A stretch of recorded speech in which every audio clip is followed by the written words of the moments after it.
Happy Monday, everybody. My name is Scott Morgan about the Motor City Mad Mouth Clee, to be joined by a guy who I view as a brother, friend, colleague, etc. And if I'm not going to attack the word etc. because etc. wouldn't be enough to describe the relationship that I have with Kevin Rand, former MLB trainer known for his stops. Began with the New York Yankees, worked with the Detroit Tigers and the Florida Marlins. Kevin is nice enough to join us here in the Motor City Mad Mouth Show. Kevin, thanks for doing this tonight. Well, thanks, Scott. Thanks for having me on. You're very welcome. Always a pleasure to get you on when the situation permits. And I want to let everybody know that 108 Stitches Baseball Talk will be on at approximately 8:30 p.m. Eastern Time. I want to make sure I have plenty of time to talk with my brother, Kev. We have a lot of great things to get to, so I hope you can come on with your questions. This is going to be a dandy broadcast tonight. All right, so Kevin, let's get to it. Summarize your time in MLB. You were with Tigers, the Yankees, had athletic training. Of course, obviously, the highlights and the relationships that you've gained in MLB, the highlights and the career relationships, plus the relationships you've gained with MLB in the last 3 years. Yeah, I've been very, very fortunate, Scott. Obviously, I started my career back in 1982 with as you well know, the Fort Lauderdale Yankees. You know, Stomp Merrill was the manager there, later managed the New York Yankees. Um, I was with the Yankees in the minor leagues for 11 years. The first seven, I was with clubs. I was with Single A, Fort Lauderdale for 3 years. I was in Albany for 1 year in Double A, and then I was 3 years in Columbus, Ohio, with the Triple A club before becoming the very first minor league athletic training coordinator slash major league rehab specialist for the New York Yankees. I did that for the last 4 years I was with them. Fortunately, I was able to then move on to the Florida Marlins as their assistant athletic trainer in starting, with the very first season in 1993. I was fortunate to work with Larry Starr, Hall of Fame athletic trainer who had been previously with the Big Red Machine in Cincinnati. And of course, I was able to work with Dave Dombrowski, very obviously successful general manager at that time. It continues to this day. We were very fortunate, and that relationship there, we did really extremely well. Obviously, won a World Series in 1997, which I'm very proud of. You can see it on the wall behind me, um, and got a chance in at the end of 2001. I took one season in Montreal with the ownership transfer to Jeffrey Luria and John Henry moving to Boston. I went to Montreal as their assistant athletic trainer for 1 year in 2002, and then followed that up. Dave Dombrowski reached out to me and asked me if I would be willing to come on board with the Detroit Tigers as their head athletic trainer, where I spent the next 15 years. And obviously did very well there. Was paired up again with Jim Leland, who, we've been together in Florida, and then to be together again in Detroit from 2006, 2013. We were able to go to the World Series, represent the American League in the World Series twice, though we lost in 2006 and 2012. And probably had our best club in 2013 when we got beat by Boston in the ALCS. Um, and just obviously been very, very blessed. I spent the last 5 years in the Detroit system as their senior director of medical services. And so I worked out of Lakeland, Florida, primarily at that time. And since that time, I've just done a lot of work with MLB, who's been very, very good to me. Um, I do a lot of consulting work with them. I work with the major league and minor league umpires. I do their umpire prospect development camp in Vero Beach, Florida. Scott Sheridan, who runs the major league umpires, and Sean Fakasny, who does the minor league side, have been, very, very great, great for me. I've done both the major and minor league umpire physicals in Arizona and Florida, and the big thing I've been able to do with MLB, as you see on my shirt, World Baseball Classic. I was fortunate in 2022 September. I worked the World Baseball Classic qualifier in Regensburg, Germany, with South Africa, and I repeated with South Africa again here in 2026 in Taiwan at the World Baseball Classic qualifiers. And the World Baseball Classic itself in 2023, I worked with Baseball Australia, and we just missed getting come to the United States for the semifinals. We got beat by Cuba 4-3. We left a ton of base runners on, and then Baseball Australia took me at that point and asked me if I'd be willing to work for them, and I did. I've done the Premier 12 tournament in Tokyo, Japan, later that year, and then last year I worked the U23 tournament in the World Cup tournament in Sichuan, China. So. Great stuff. What was it like to work with the Montreal Expos for a year? Yeah, you know what? It was a great year. Was it? Um, we did well. We were kind of thrown together on the staff side of it. Frank Robinson was the manager. I loved working with Frank because he's now passed away. Um, but he was terrific to work for. Worked with Ronnie McLean, was the head athletic trainer at the time, and we had a good club. We wound up finishing second in our division. We didn't make the postseason at that time because they only took, the best second place finisher. It wasn't us. But at the end of the day, it was a rewarding season. It's amazing how they were able to use the Dodger Town complex at Vero Beach and still be able to use it for what you were doing. It's a great place. I used to love to go up there. I know the Dodgers had to go up to Arizona, but it's good that Yep. that facility is still being used. They have a lot of rooms that people can go. What was it Oh, like for you to work over at Dodger Town? Oh, it's fantastic. It's changed so much. I remember 1982 when I was in the Florida State League. 1982 to '84, and then I remember all the spring trainings that I went there. Right. When we play the Dodgers, and they've done so much work to that. It's just Major League Baseball's put a ton of money in there, and it's really, really become a Right. nice, nice facility. And it's going to continue to get better. It's just, but it's enjoyable. The people are outstanding there. Um, like I say, they got a nice indoor facility for the umpires. They've really done a great job at giving them a lot of space to work with and indoor space for inclement weather. I mean, it's just fantastic what MLB's doing there. Yeah, the only thing when I was there the last time, Kevin, they did not have any way to protect the fans from the elements. I don't know if that's changed or not, has it? No, that hasn't really changed. I mean, it's still, it's a fairly open ballpark. I mean, Holman Stadium hasn't changed that much, but still, it's it's just a neat place to go. It has a lot of history, and and now, like I said, MLB, the money that they're putting into it, they've really done a super job with the facilities. And just to let everybody know, Kevin and I met in 1982 with the Fort Lauderdale Yankees, and hopefully one of these days it'll be great if Kevin and I and Stump Merrill could do a show together. I know that's something to work on. Did you have a chance to go out there and listen to that interview with Andrew Graham that I sent you a day or two ago? Because it was unbelievable. This guy was great.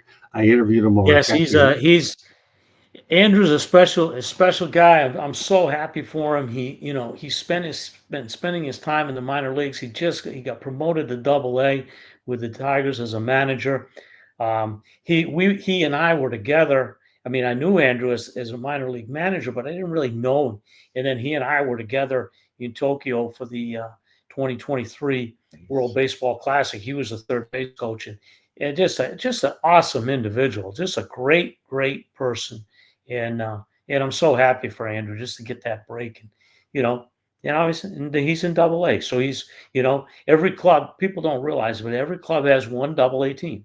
So there are 30 Double A managers. There are 30 Triple A managers. So he's right there. And I think he does a terrific job. He's great with his players, has great relationships with his players, and I'm really impressed by him. Yeah, I mean that interview I had with him, we couldn't do it outside because of music and copyright issues, so I was able to get it in the clubhouse. It was great. I can only imagine how many excellent players you saw with the World Baseball Classic qualifiers. That had to be something else, wasn't it? It was a lot of fun. Yeah, I can only imagine. And of course, your work with the MLB umpires. You say you were actually doing the physicals for a lot of these guys to make sure that they were. Yeah, I'm just a piece in there. When we do physicals on, whether it's players, umpires, you have a lot of moving parts. And yeah, I just play a small part in that. And it's been, like I said, it's been good for me.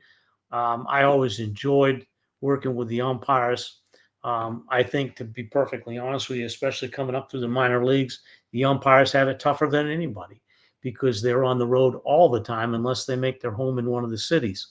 And now the way they rotate umpires around leagues, um, instead of keeping them in one, it makes it even that much tougher for those guys being away from home. They're away from home the whole time. That's tough duty. Let's go to the chat room real quick. Brian Pettit, that's a lot of baseballs. And hi, Scott and Kevin. Brian's a real big baseball guy. He really is. Thanks a lot for joining us. His allegiances are obviously with the Cubs. We're going to bring Candy Emily on for a station break, and she's going to ask you a couple of questions as well. Go ahead, Candy. You are listening to the South Florida Tribune YouTube channel. The South Florida Tribune Publishing Company published a book, Lessons from the Microphone, Tuning into the Enduring Wisdom of Visionary Leaders. It is written by our host, Scott, the Motor City Madmouth Morganroth. And it talks about his 40 plus years in the industry and how the industry has changed. It is available on Amazon, Barnes & Noble, Kindle, Google, and Apple Books. Get your copy today. You can also find a link on our website, www.southfloridatribune.com, where there's a link to the book. There's a link to our merchandise store, as well as a plethora of great content. Go check it out. If you like to listen to podcasts, you can find us wherever you get your podcast.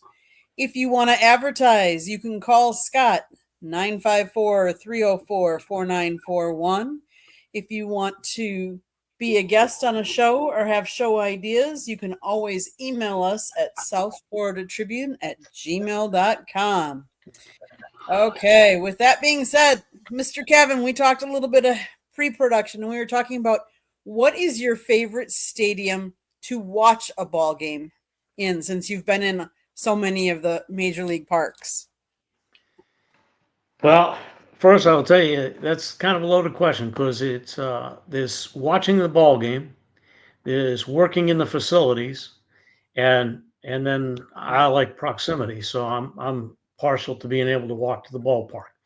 I guess I would have to say Comerica was one because I spent so much time there. Obviously, 15 years watching baseball games in Comerica Park, and at the end of my time in Detroit, I actually lived downtown and would walk to the ballpark there as well every day. So that was enjoyable. On the road, ones that I always was partial to was Camden Yards. Camden was just a unique spot when it started and opened, and it was a great place to watch a baseball game. I thought you're kind of close proximity to home plate, and it was also a ballpark that you could walk to initially. I'm not sure they do that as much now, but you did back in the day. I also loved surprising one. I really loved to watch the ball game in was Anaheim. After their renovations, when they changed that stadium around, because the proximity to home plate there was like you're right on top of the game. It was great. I loved watching the game there as well. And a great place also is Pittsburgh. Pittsburgh's a beautiful ballpark, and you got the bridges. It's just a nice place to watch a baseball game, I think. Mm-hmm. And you said that the best for your facilities for your job and doing your job. Facility wise, I would have to say, and of course, going to other ballparks here in the visiting side. Obviously, New York Yankees, Yankee Stadium, New Yankee Stadium is pretty special. They're a great place to work. Milwaukee's new stadium, I thought they did a tremendous job there. Everywhere you go, you're 2 steps from the dugout, you're 2 steps from the manager's office, 2 steps training room. They made it a hub, and I thought that was pretty well done. And that was a great place. I'll tell you a surprise. Seattle was nice. Seattle was always really nice when they went into the stadium that they play in today. And one that would surprise a lot of people is Tampa Bay. The facilities in Tampa at the Dome were great from the standpoint of working from a working perspective. Tropicana Field. Tropicana Field.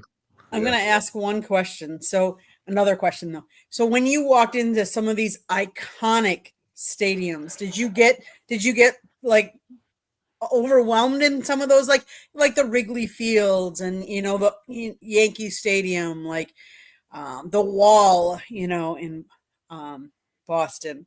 Did that? It's funny. Yes, I mean, I love from the standpoint, being a baseball kid. I grew up baseball kid, and I Mhm. liken it to the first time that I ever walked into Fenway Park as a kid. That first time walking up through and now seeing that green field, and I came, of course, this was during the time black and white TV. So, just to see that was an amazing thing. Um, but yeah, I mean, the first times around, especially the iconic ones, Fenway Park, Wrigley Mhm. Field, they might not have been, the best working conditions, Right. but they keep trying to make them better and better and better. I mean, they did a phenomenal job with Wrigley. They've done a great job in Boston trying to make, but there's such history there. There's Exactly. such history there. A lot of people don't know it, but they have behind the wall in Fenway, and you can go through that door and go behind that wall in Fenway, the scoreboard where they manually operate. And and I was able to take my son back there, and I'll never forget it. In fact, it was on my birthday one year, and we were able to go back there and sign the back of the wall. And I Cool. mean, you just Mhm. think how long that's been there, Yeah. and Mhm. it's pretty special. It really is. Awesome. Awesome. Well, I'll let you go back to interviewing him, Scott. It's all right. Thanks, Oh, Kevin, great for question. entertaining my questions. Those are Oh, I some good love questions. questions. Yeah. Oh, those are great questions by Candy. I thought they were appropriate. I'm glad that she came up with them. That's why we put it on. All right, let's talk about the ABS system. You're not a fan of it, are you?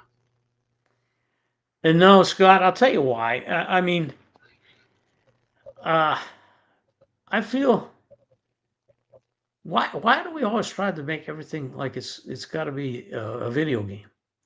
And to me, the umpires, it's well documented, very well documented, of the percentage of calls that they get right. It's a phenomenal amount. They're Right, 90 plus percent, 90, close to 97%, I think. right. And at the end of the day, you know, that's part of the game. And I just don't see that. I mean, what are we going to do? We're going to, when a player makes an error, we're going to run the play backwards again. I mean, those things are part of the game, and I just don't think it's necessary. Um, and it's kind of, I thought a lot about this. The other day we were talking, and I'm like, you know, the game of baseball always undergoes changes. Pendulums always swing, and but it always comes back. And the game was really special. I mean, 150 years, we didn't have to hardly change any rules. Why do we all of a sudden have to change all these rules in the last, few years? Why is that? I mean, I think what do we have to, change the rules to fit other people's idea of how the game should be? Right. It's like, when they talk about the shift. I mean, I've got a picture on my phone of the shift on Ted Williams in the 40s. They shifted far worse than what was being, and so, to my way of thinking, all you had to do is say simply, okay, here's what we're going to do. We're going to make sure of one thing. Infielders have to be on the dirt. They can be wherever they want, but they have to be on the dirt. And I think you would have seen a whole different ballgame. It wouldn't, teams wouldn't do it. They run into each other. Right. So all of a sudden, you've taken care of a problem. People looked at. But the game always corrects itself. It always does. Pitchers pitch up, Yeah. hitters start to look up, pitchers go pitch down. They move balls. Right now they're locked into power, but they're going to get away from power when all of a sudden people start putting the emphasis on wanting their better pitchers to go deeper in the game. They'll say, well, we need you to go deeper in the game, however that is. If that doesn't mean you're throwing, 98 miles an hour all the time, so be it.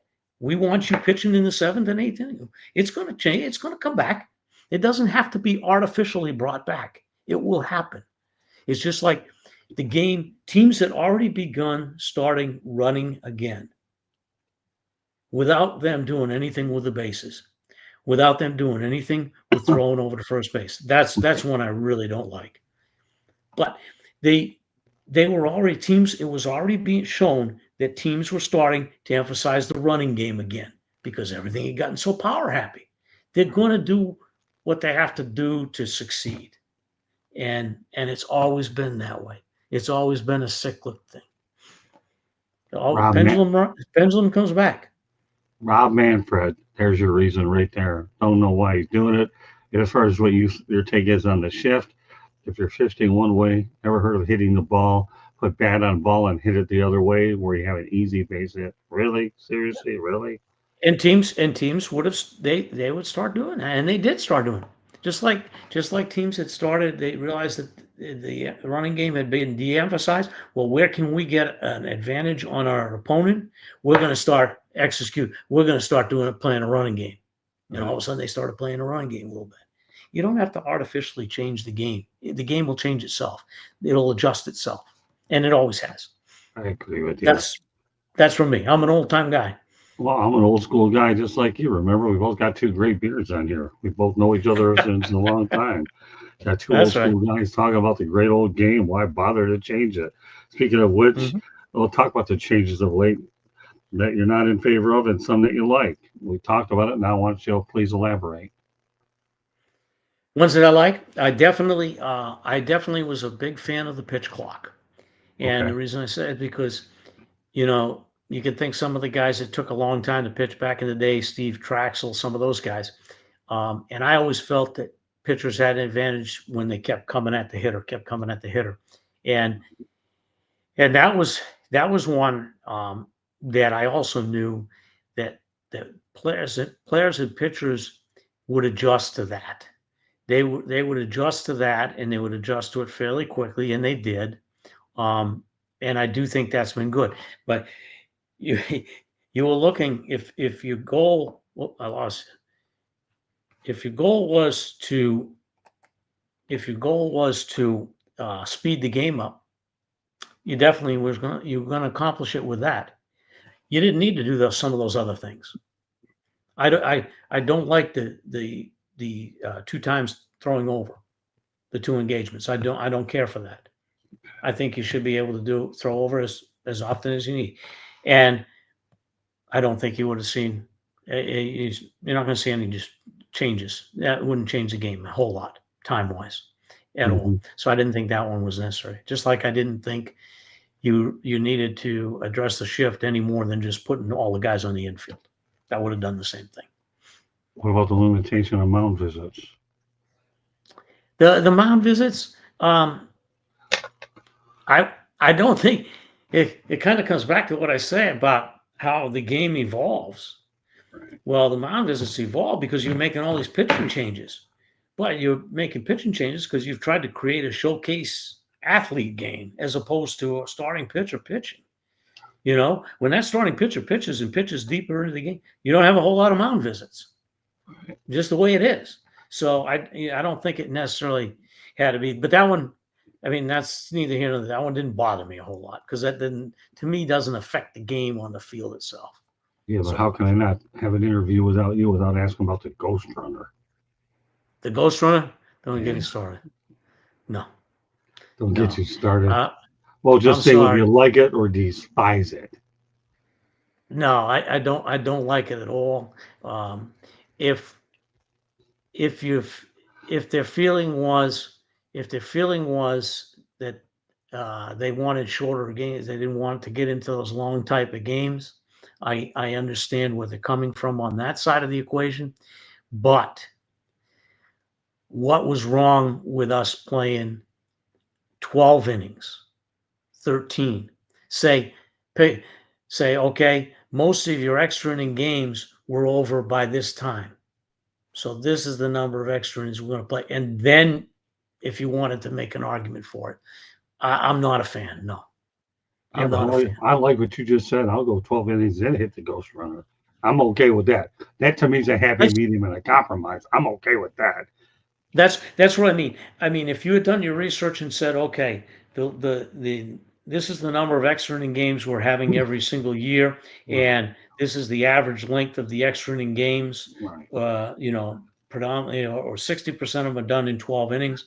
Then just do that, and then if you wanted to, I get it, but no, not no. Starting the 10th inning, I'll tell you where I have a hard time with that is I've sat in those dugouts, and you've got a team that's absolute. Let's say you just got a pitcher that's just crushing you.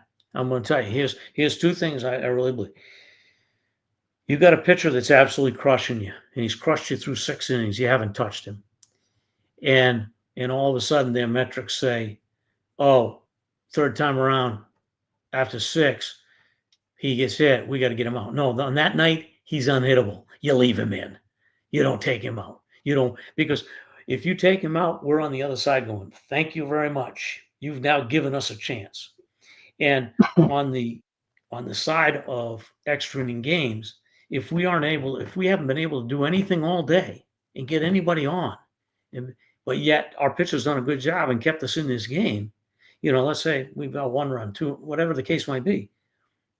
Why are you then rewarding me by putting a guy on second base when I can't get one there to begin with? Right. And I haven't been able to get one there to begin with.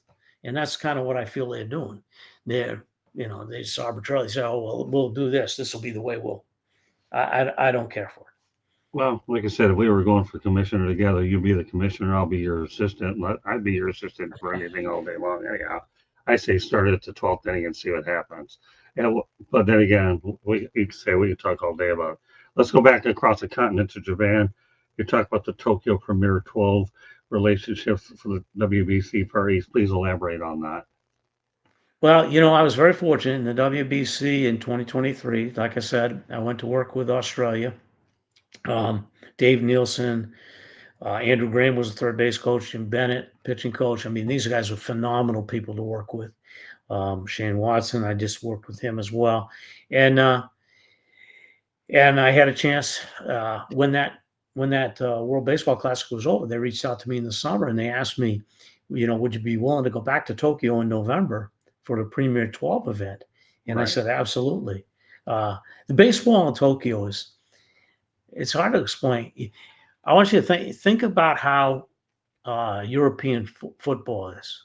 The Premier League in England, and the league in Spain, Germany. The fans are amazing at the games in Tokyo. They are just absolutely amazing. The games are fun. They're playing music from the time the guy comes to the plate.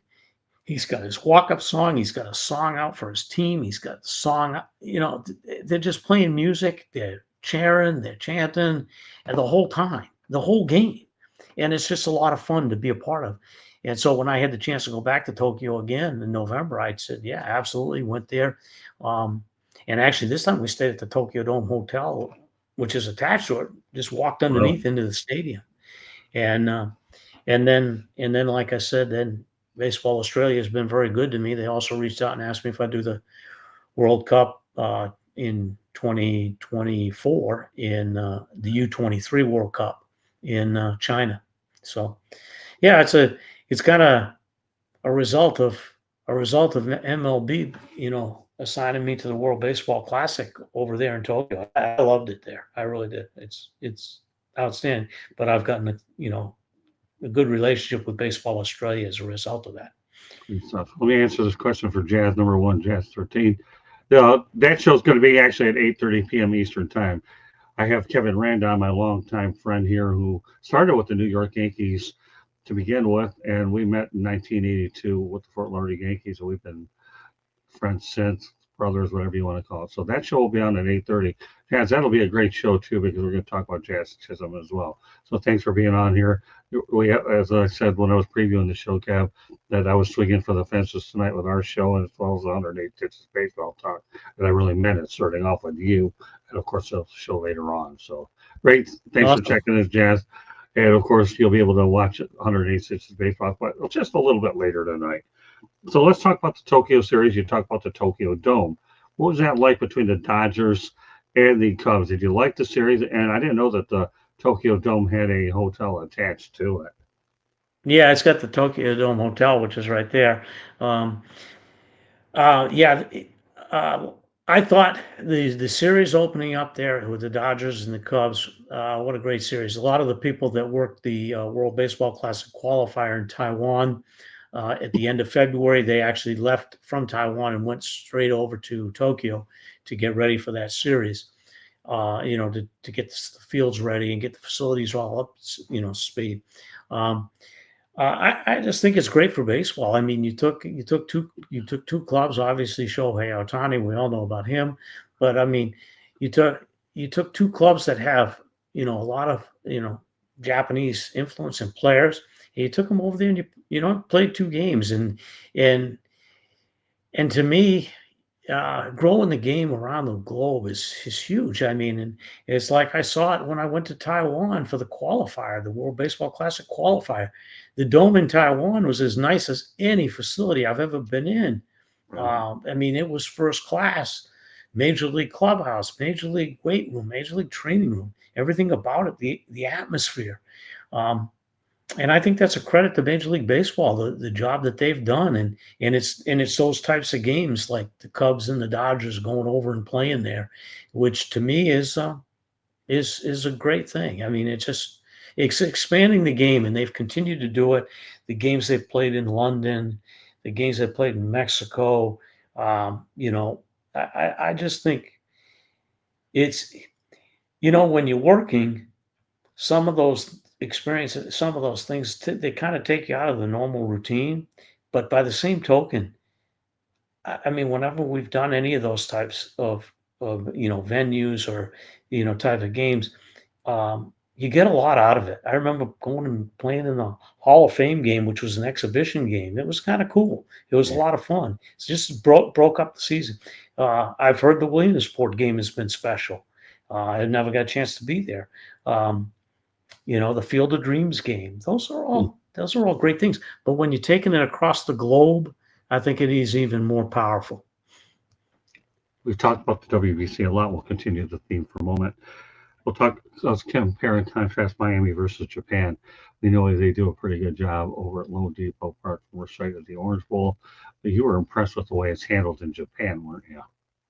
Oh, absolutely. Now, like I said, it was a tremendous amount of fun. I mean, those games were all, just the crowds were fantastic. The games were enjoyable. The facilities, and everything about it. I mean, the World Baseball Classic over in Japan is something special, something to behold. And I'm not taking anything away from Miami because I know when those clubs came back. I mean, Major League Baseball got a great, obviously a great coup when Cuba beat us, the Australians, and came back to play in the USA against the USA in Miami. That game was electric. You could see that, and Right. and of course Japan, and then the Japan USA final was awesome. Um, but I mean, those those pre games and those other venues, and you know how sometimes those could be a little bit different. No, they were well represented. They were a lot of fun to be a part of. I can only imagine. I mean, Miami, we know about the Hispanic nature of the international aspect of the sport. And of course, everybody knows what Japan has done. It's just iconic. And let's not sell baseball short in Korea either, because they've had some pretty great players out there. And I remember during COVID-19, I was actually watching some of those Korean games, and they were pretty interesting. Mhm. And how some of the former U.S. players ended up going out there as well. A guy by the name of Adam Plutko ended up playing out there. I don't know if you're familiar with Adam at all, but there's a I bunch never of had guys that that. took advantage of opportunities to go and play in the Korean League, and they were able to get their careers back on track, and they're back in the Yeah, United no, the States. Koreans, the Koreans are good. The Chinese Taipei, Taiwan, they're good. Um, Japan, they're good. I mean, those they play some pretty good brand of baseball, and it's competitive, and those are some good games. They really are some good games, and like I say, the atmosphere is second to none sometimes, especially for those like Chinese Taipei at the qualifiers it was electric. The game was electric. And the same thing for Japan and the Tokyo Dome for the World Baseball Classic. They're special games. I think Cecil Fielder ended up playing in Japan and then went out there and Yes, they did. reinvented himself back with the Tigers. Just a little bit of history there. Yeah, he learned how to hit a breaking ball pretty well. Oh, didn't he? I can only imagine. So let's Hmm. talk about the one thing as a trainer that you're nobody probably knows it better than you, or at least know a lot about it. Pitchers getting Tommy John surgery. Why are there so many of them? Well, Scott, that's a loaded question. I'll be honest with you. There's a lot. There's a lot of reasons for it. I believe. First and foremost is the youth. Unfortunately, the way our society has treated youth baseball and where they're at with the travel ball and kids playing multiple leagues, it's just not healthy. And I hate to say it. I mean, in a lot of ways, the worst sport to specialize in is baseball because it's an unusual. I mean, at least you get a lot of carryover in some of the others.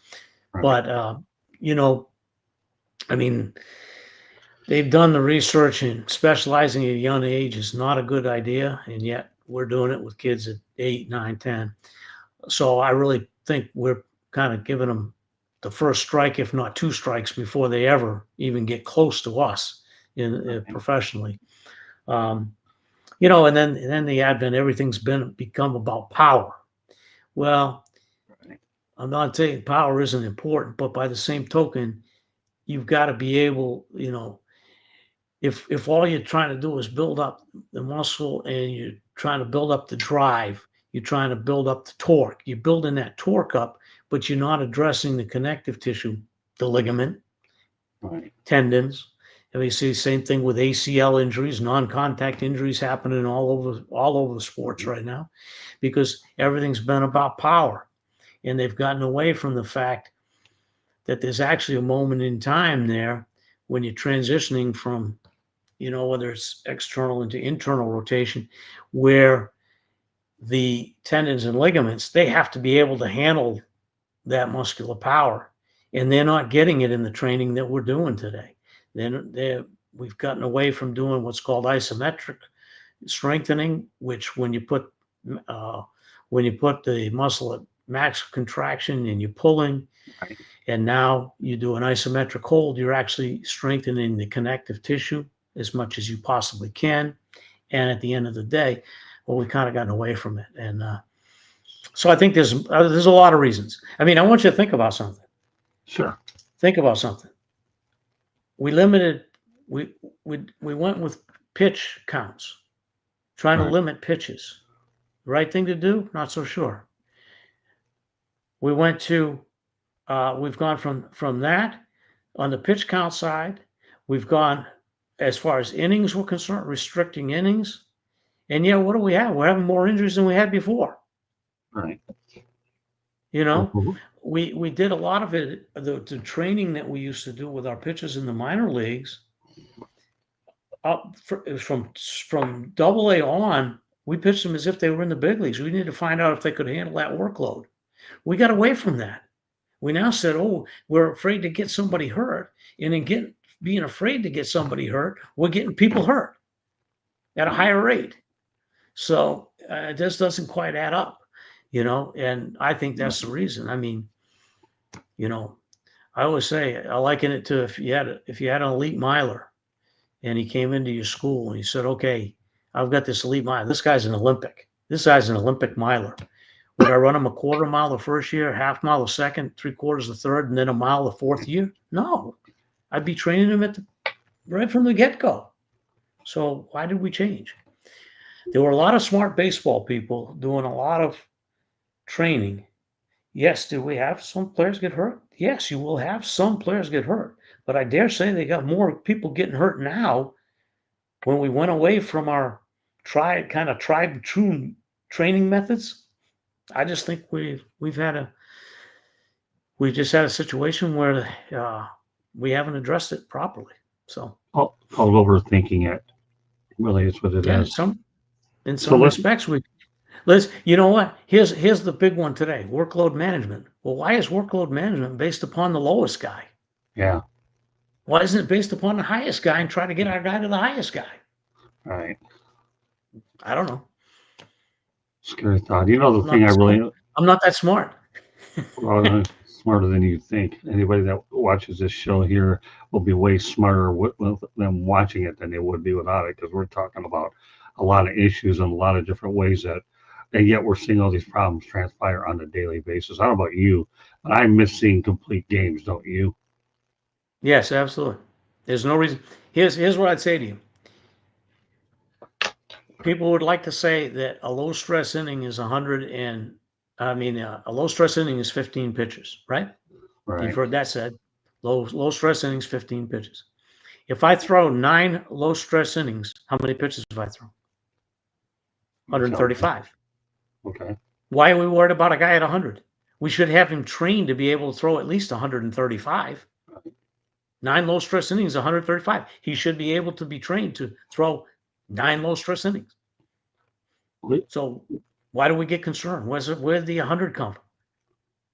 You know, and so that's kind of my thought is that it's like I said, the pendulum swings. Well, the pendulum swung way this way. It's got to come back, and I think you're going to see an emphasis back on starting pitching, back on starting pitchers going 6, 7 innings, you know, and hopefully getting you nine in there every now and then, which is what it used to be. I mean, those guys, you know, because they weren't going, the focus was different. Mm-hmm.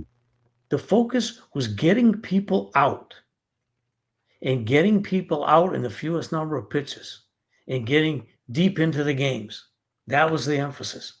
If I had Justin Verlander, he's an elite pitcher. If I had Max Scherzer, they're elite pitchers. I want them pitching in the 8th. All right. I don't want the guy coming out of the bullpen who's not as good a pitcher as they are. Right. When they're on, I want them pitching, and especially because if they've gotten to the 7th, 6th, 7th, they've probably been dominating. And those guys across the way in that other dugout, they don't think they can beat them. They don't think they can beat them. You know, I'll take my chances, and at the end of it, I'll bring that guy on for the last 3 if I need him. You know, whatever the case might be. You and I could do a show alone if we wanted. We could do a million shows because we know that much about baseball. I just the greatest pitchers that had complete games. But I'll say you one rule that I did like is a 3 batter minimum, because after all, we used to have 2 or 3 inning closers. And the fact that you're making a pitch with at least 3 batters, please, thank you. Give me 3 hitters. I am totally okay with that one. Talk about messing with the game. Yeah, me too. I mean, give me 3 batters. You can't pitch the 3 batters. There's a problem. Yeah, I totally agree with you. Yeah, totally agree with you. Lead in my next question. You and I, we play off each other good. So let's talk about the starters, the setup role, the closers, and the innings pitch count combined, no hitters. Give me your thoughts on each and every one of those things I mentioned. Well, I'm not a fan of openers. Like I said, I'm a fan of starting pitchers, traditional starting pitchers, because the traditional starting pitchers were the starting pitchers because they were the best pitchers. Period. They were your best pitchers. Right. You know. Now you might have a guy at the bullpen who was a good short-term pitcher, but he couldn't be a big-time starting pitcher. He didn't have that. That was something you learned in the minor leagues. The guy couldn't handle the starting. You know, if you can't make 29 starts in the minor leagues, how are you going to make 33 in the big leagues? So we learned that right away, and those guys were going to the bullpen. So I'm a big fan of traditional starting pitchers. Not a big fan of the openers. You know, I think the openers just highlight the fact that you haven't developed starting pitching. Okay. Let me just say that. You haven't developed starting pitching. I like, obviously, setup guys have become immensely important because you haven't developed your starting pitchers. So now you're having to use those setup guys a lot more. But to my point, the 4 or 5 guys that you got as starting pitchers, the guys that you got in the middle as your setup guys, they aren't as good as those guys, because if they were, they'd be starting. Right. So, but you placed so much more emphasis on them because you haven't developed your starters. Right. So you place greater emphasis on them, and as a result, those guys get burned out. That's why those bullpens that keep getting turned over, because they just can't handle that. They're not built for that. And then, of course, closers. I'm fine with the closers. I'm fine with them. I mean, I like the old time closers, the Goose Gossages, the guys Yeah, that came out of right. the bullpen and might throw two, three innings if necessary. But that was also a day when starting pitcher was going to take you deeper. So, and then as far as the combined no hitters, um, I'm not a big fan, especially from the standpoint of no. It's going to happen if a guy gets a crazy way, high pitch count because of because of a ton of strikeouts, whatever the case might be. But can it happen? Yes. But I absolutely hate. I hate when you've gotten into the season and guys are in good shape, and all of a sudden they're at 85 pitches after 7 innings and or after 6 innings, and they're looking and they're saying, "Oh, we're going to have to go to the bullpen. This guy isn't going to be able to complete this." Well, why isn't he? Because he should be, like I said, trained to be able to throw 135 pitches. So he should be able to finish a no hitter. I agree. Just I think they're a joke. yeah, I mean, I yeah. understand I mean, once in a while, but can, not all the can, time. can they have? Can they happen? Yes. Can they happen? Yes. But see, we guys used to come out of spring training. They had thrown, 90 pitches you finished up spring at 90. And you usually had your first couple of starts, at the beginning of the season, 90, maybe to 105 Right. because you were that close. But nowadays it's different. It's just different. And I just look at it from a standpoint of common sense. And we've limited pitch counts, we've limited innings pitched, we've changed the way we develop pitchers in the minor leagues, and we have more injuries than we ever had before. I don't think we're taking the right approach. I That'd agree be on just that. me. Oh no, I agree. And and that isn't even taken into account. They eat better, they sleep better, they have better athletic trainers, they have better strength and conditioning personnel. You have all that. You have all that as well. So, but I'm like you. I'm not big on pitch counts. If the no, they guy's want not struggling, let him keep going. right. Let him Right. go There, because I there are think days the pitch one thing, counts mean different things. You can throw 90 pitches and be gassed. right? You Then you can throw take him out. 120 and not be gassed. Right. You just don't know. You have to. That's an individual thing, and you have to read the individual. And it's game to game. It's not. It's not Scott's this guy every time. No, not necessarily. Right. You have to. You have to know your individuals. Yeah. You read too deep into the analytics, you get in trouble.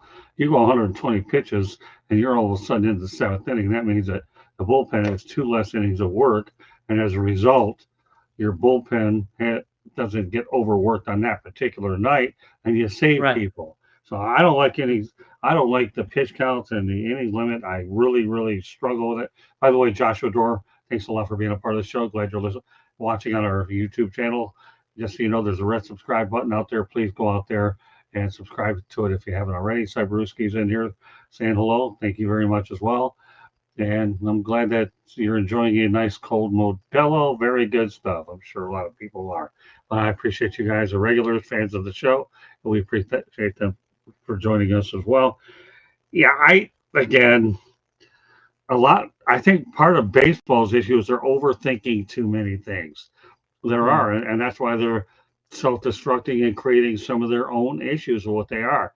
I could get into a topic that we're going to talk a little bit later about the torpedo bats. So I'm going to touch on to it real quickly. Have you had a chance to look at it at all this week? What are your No, I thoughts mean about I've that just thing? I've read about it, but that's it. Yeah, it's okay. We're I'll going to just save it for later. I'll just say this to you, and I'm an analytic type person.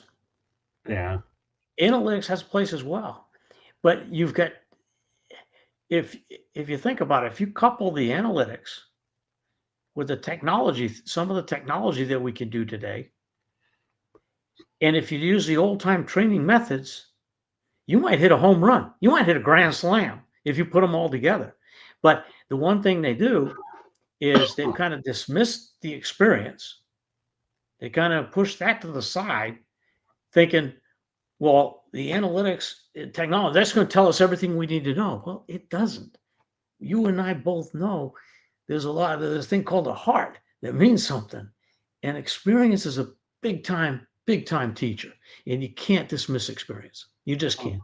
And I think the clubs that bring the experience, the technology, the analytics together, and don't emphasize one any greater than the other, will have a better shot of navigating the waters. And like I said, that pendulum will swing. I really believe that. I'll never forget the time when I went over to Wake Forest pitching facility, and they have some of the most unbelievable facilities when it comes to analyzing baseball I've ever seen. I was there for an event out in Winston-Salem, North Carolina, and checked out. It was just surreal. So I'll get into that when we talk privately. I want to be conscious of time here as well. We got a couple more things I want to talk to you about. George Steinbrenner Field housed the Tampa Bay Rays when they took on, let's see, who did they face on the Colorado Rockies? What are your thoughts about them playing over at George Steinbrenner Field? I know that you had a similar experience when the Marlins played over Pro Player Stadium. What can the fans expect out in Tampa playing in that facility? Everybody's been scared and saying, "Oh, well, there's going to be a lot of rainouts." Well, really not. When we were down at Pro Player Stadium, I will say this: after June, we didn't take batting practice very often on the field because that's the time of the day. Usually about 4:30, 5 o'clock, you might get a shower come through, and they'll probably see the same thing. But I mean, for years and years, we played the Florida State Leagues played, and they play.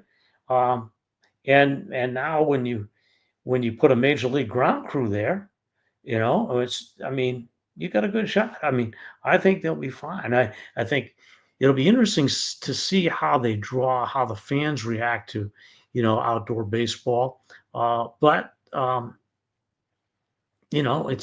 It's something I think they need to see if they draw better in that area. But being that it is outside, at least they're going to answer a few questions along those lines. George Steinbrenner Field's it's a great facility, and they've had to do some things to that facility to bring it up to, major league season standards. Let's just put it that way. But I think it'll be interesting to see. I see they've capped their tickets. I think it's at like 10,400 or something like that. I think the place holds about 11,000 something, but I think they've capped it a little lower than that. So, Cyberuski, that question is not applicable to the show. We're not going to put it up there, so we'll leave it at that. Anyway, wants to talk about Tesla. We're not talking about Tesla. We're talking baseball. We'll leave it at that. So, all right. Final question. I want to talk about PED users in the Hall of Fame.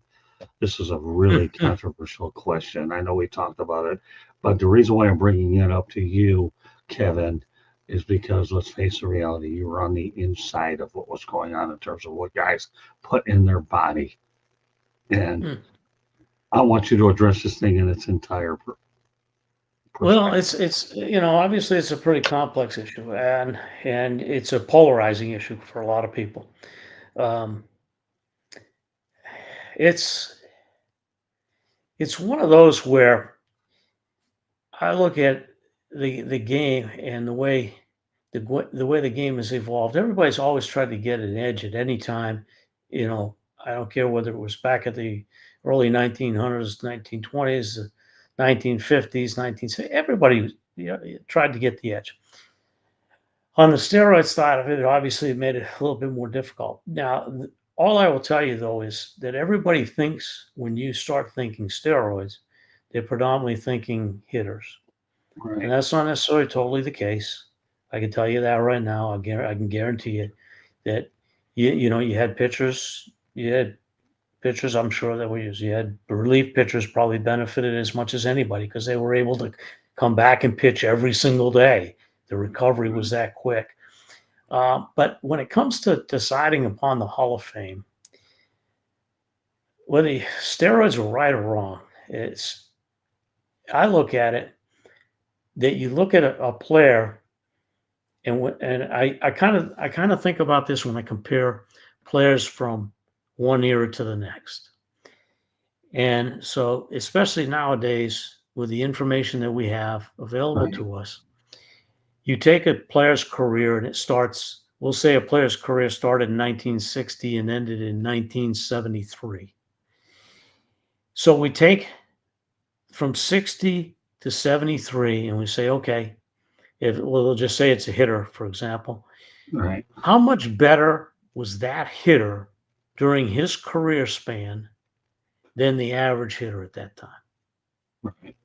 And across the board, whether it's home runs, and you can even include in positionally and compare him positionally. But if he's that much better, because I believe that during that time, those guys are all trying to get same edge. And some of them, but the ones that are better are just plain better. And so I think you can make an argument. I mean, I think I watched Roger Clemens pitch. Roger Clemens is a Hall of Fame pitcher. Yeah. He was a Hall of Fame pitcher before, after, whatever. And whatever at any time. Barry Bonds was an exceptional talent for a long time. And when you put his numbers against those guys, and people say, well, yeah, he hit this number. He was hitting home runs anyways. Now, maybe he wouldn't have hit 73. I don't know. But by the same token, they change ballparks. Yeah. Nobody brings into account, well, in Yankee Stadium, a right-hand hitter can hit a ball into the right center field seats easily. Right. But they don't say, oh, because of that, we're not going to keep, we're going to keep that guy. We're not going to vote the same on that guy because that guy shouldn't be hitting that many home runs. I mean, I was blessed. I saw Miguel Cabrera. Miguel Cabrera is the finest right-hand hitter that I ever saw in person. The finest one I ever saw in person. Okay? That was with my clubs. Well, Miguel Cabrera, I used to look and think, God, if he played in New York in Yankee Stadium, I don't know how many home runs he would have hit. Yeah, makes you wonder. So I look at it and say, okay, if I take just the era of baseball and just say from this year to this year, where does that guy compare to the average? Is he a Hall of Famer or not? Right. That's how I do it. And that's how I think of it. I know some of those old-time Hall of Famers, they were steadfastly against those guys. But my thing is what did they do back when they were playing that the other guys weren't doing? Because I'm sure some of those guys were doing some things too. Because it's all about being on the field, being productive. You know what Barry Bonds' issue really was more than beyond that activity? He made the biggest cardinal sin that you can ever make, Kevin. And I know being in the media better as well. You do not bite the hand that feeds you and votes for you. And when you have a bad public relations image like he does and you treat writers poorly, they don't forget that and they hold a grudge. No, that's right. That's right. And here's the thing. Let's say he didn't do anything at all, but he had that relationship with the media. Yeah. They might still not vote him in. And that's not right either. Because at the end of the day, and I don't disagree with you, but I just think you take a lot of that out by just focusing on where do they rank versus the average player during that time, the average player at the same position. If they're that much better, they probably would have been that much better anyway. I think you're 100% right. But here's the thing. David Ortiz is one of those guys that got along with everybody. And as long as you're giving these guys good quotes and the editors are happy, you're getting in there. I mean, everything you say is 100% right. But David Ortiz, he knew how to play the politics with us. As long as you go, I can only imagine if you were to walk into a player right now and say, don't make us upset. We won't vote you in the Hall of Fame. How much would you want to go out there and maybe change the narrative a little bit, knowing that when it's all said and done, you need us more than we need you. Don't forget that. Right. And one of the reasons I didn't want to interview Barry Bonds when I attended that NLCS game against the Giants and the Marlins is because it was attitude. And I decided to get Ghost in the Marlins clubhouse instead. And it was a lot of fun being soaked with all that champagne. You ought to know. I mean, that stuff feels pretty good. I didn't have any. That was pretty good. I'll tell you, champagne's a beautiful thing, especially when you're involved. That's why I didn't go on the Barry Bonds side, because I hear that he had an attitude issue. We were given a pretty good break there, if you recall, because we were the wild card team, and the way it was set up at that time, the wild card team got games 1 and 2 at home. Well, nobody in their right mind thought that the wild card team is probably going to could win both games at home, and we wound up winning the 2 at home, both good ball games, close games, and then we went out to San Francisco, and you had a team that won over 100 games that year, and they got to play one playoff game at home because we beat them in that one, and we flew back home. That was pretty amazing. Well, I know it is. So I'll be honest with you, Sammy Sosa's the guy I work with in Gastonia that I would love to have him in there, but let's not kid ourselves. Sammy didn't play his cards the right way either. Right. But we could get into that all day long. But he was a nice guy. It's just he didn't own it, as a lot of guys didn't. That's where I think you would draw that line. But as far as your take on how they would have done, I think that Clemens should be in the Hall of Fame, and there's no reason why Bond shouldn't. But I think his attitude didn't do him an awful lot of favors either. I really don't. Like I said, I think just to basically try to somehow make a case, how do you evaluate those guys? I think you just have to evaluate them on their time frame in the game, and just because they were guys that I'm sure were doing it, and I'm sure there were a lot more guys than even I would even know, and so from that standpoint, I look at it and say, okay, well, how much better was Roger Clemens? How much better was this guy? How much better was that guy? But you're looking at it from a good way, Kevin. You really are, and because you've been on the inside for so long, you've seen so many players, you've worked with them in the trainer's room, and the amount of players you've been on through the years in your unbelievable career goes without saying. That's all. I mean, there's no question about that. So I completely think that what you're saying is 100% accurate. I'm just looking at it from a different standpoint, that, as they always say in the world, don't bite the hand that feeds you. And that's where maybe some of these guys may have walked off the deep end. So as we get ready to wrap up this show here, I'm going to throw an open-ended question at you, Kevin. What's the biggest highlight of your entire baseball career? The biggest highlight of my entire baseball career? Well,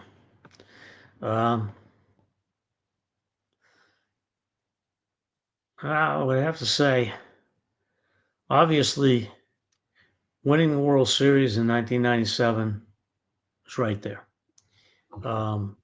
Especially winning it in the 11th inning, Game 7 of the World Series. You dream about those types of things. Right. That was obviously very special. But I can honestly say, opening day in 1993, with the Marlins just running out on that field, being announced and running out on that field, that's extremely special, because you worked your whole life.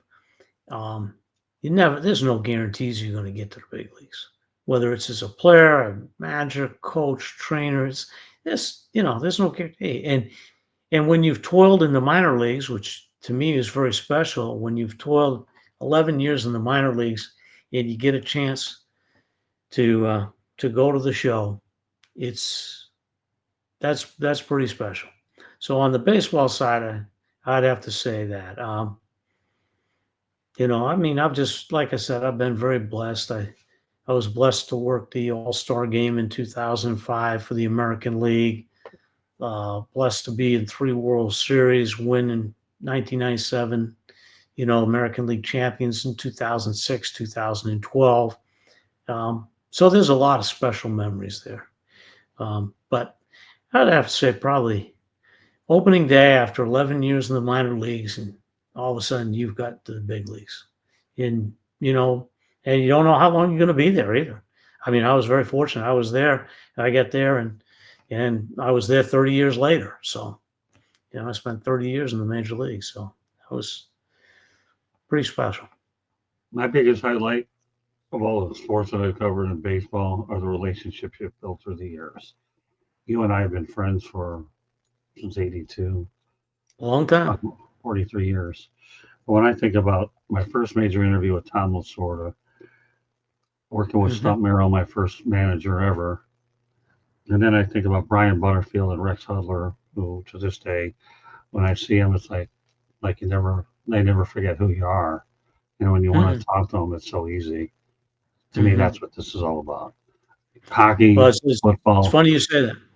It's funny you say that. I had a player tell me one time, and this was when I got to AAA, and he had been a major league player, and his career was on the backside. He was on his way out, and I was on hopefully my way up.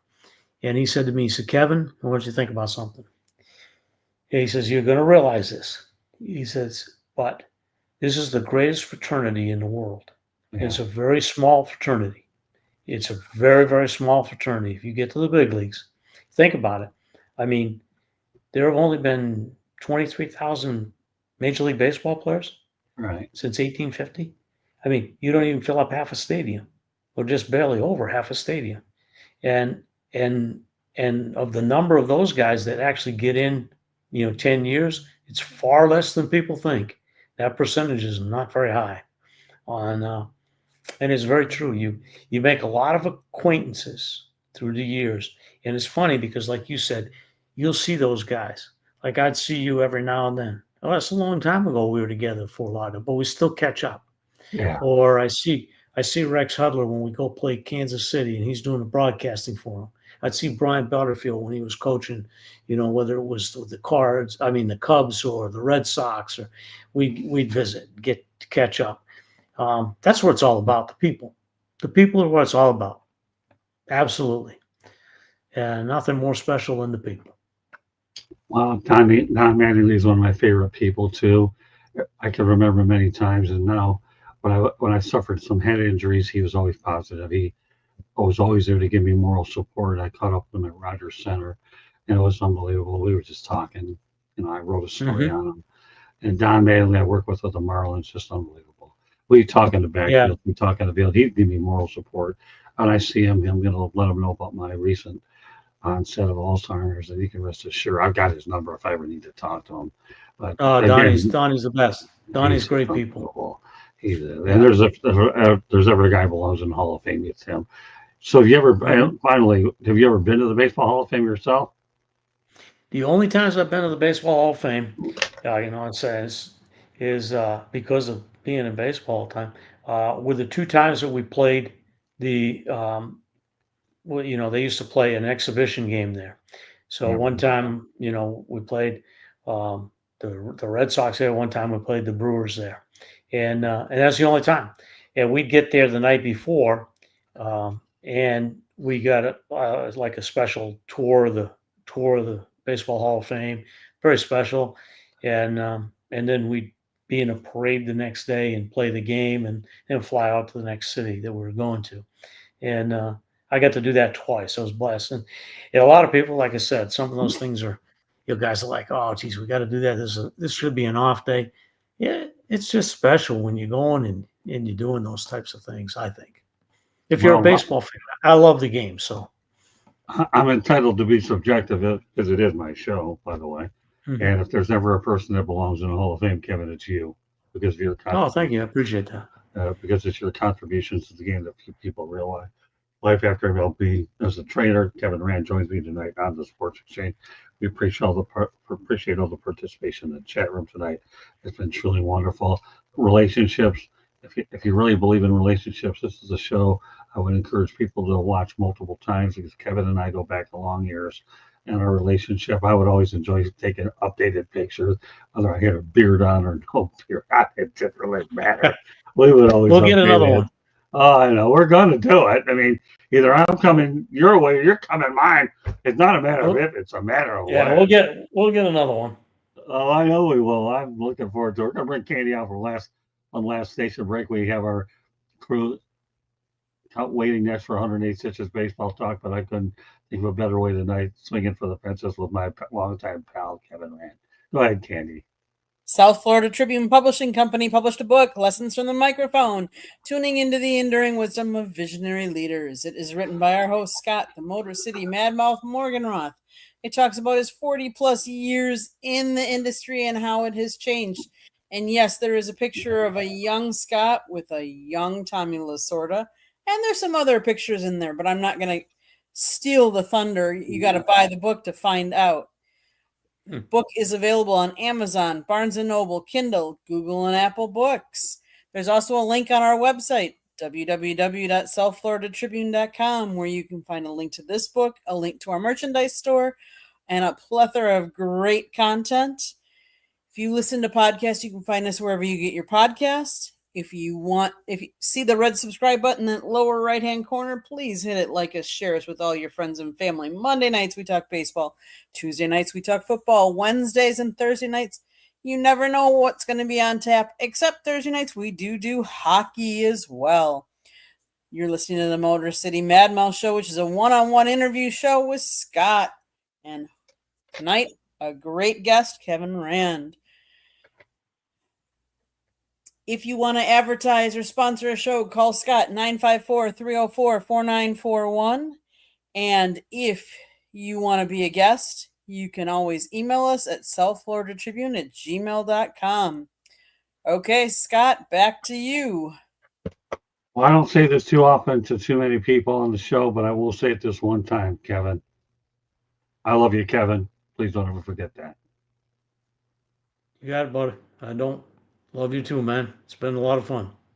Yes, look forward to seeing you soon. So God bless, Kevin. I want to thank everybody for joining us on this special edition of the Motor City Mad Mouse Show. My name is Scott Murdoch. Please be joined by my longtime brother, colleague, Kevin Rand. It's so great. I'm looking forward to seeing you, Kevin. God bless, man. All right, likewise, buddy. Appreciate you. All right, thank you very much. All right, that does it for us.